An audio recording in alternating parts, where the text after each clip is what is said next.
पूर्व जन्म के पुण्यात्मा हैं तभी भारत में जन्म हुआ, जैन कुल में जन्म हुआ, लेकिन इतने से मात से इतिश्री मत करना। जो पुण्य तुम्हें मिला है इस पुण्य का विस्तार करो,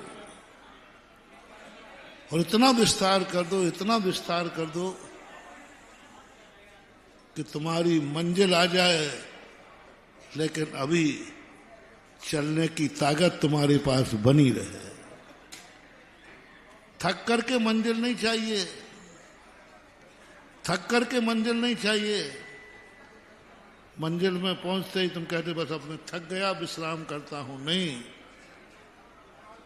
मंजिल में पहुंचने के बाद थकान नहीं, ऐसा जोश बढ़ना चाहिए कि अभी और मैं ना जाने कितने रास्ते और पार कर सकता हूं।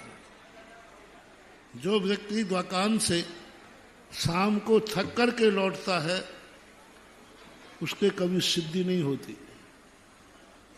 रिपीट कर रहा हूं, संसार में यदि जो दुकान से शाम कर को थक करके लौटता है उसके दिन की सिद्धि नहीं होती। शाम को जो दुकानदार थैली भर करके लौटता है उसके यहां सिद्धि होती है। और जब तुम थैली भर कर आए हो तो सखे हुए नहीं, जोश में आना चाहिए, उल्लास में आना चाहिए, आनंद में आना चाहिए। थक करके मुंह लटका के आ जाते हो, उल्लास से भरा हुआ। हमारे यहां कहा गौधूली को, गाय को मांगलिक माना गया, लौटती हुई गाय को। क्योंकि गाय जो प्रसूति गाय होती है वो खेत पर जंगल में चरने जाती है, जब लौट के आती तो उसका चेहरा देखना। वो इतना जंगल में घूम के आई लेकिन वो थक के नहीं आई, इतने उल्लास से भर के आती है कि मैं दूध भर करके आई हूं, और वही उल्लास सारे जगत का सगुन कर देता है। खेत से लौटती हुई गाय सगुन है,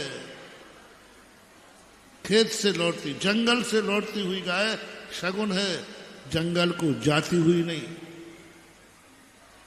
इसी प्रकार तुम जब बाहर जा रहे हो तो उतना मांगलिक नहीं है। सिद्धि इसलिए नहीं होती कि तुम दुकान पे जाओ तो बढ़िया तिलक पत्रा करके जाओ, मंगल होके जाओ, खुशी खुशी जाओ, उससे कोई फर्क नहीं पड़ता। क्योंकि दुकान पर जाते समय तुम्हें खाली जाना है। गाय जंगल को जाती है तो खाली पेट जाती है, वो मांगलिक नहीं है। लेकिन जंगल से जब लौटती है तो वही गाय सगुन बन जाती है। उसका उल्लास देखो, कितनी तेजी के साथ दौड़ती है घर की तरफ।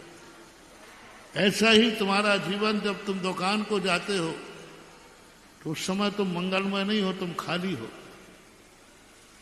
जब तुम लौटते हो उस समय तुम भरे हुए लौटना चाहिए, और भरा हुआ व्यक्ति उदासीन नहीं, थका हुआ नहीं रहता, बल्कि उसके अंदर एनर्जी और बढ़ती।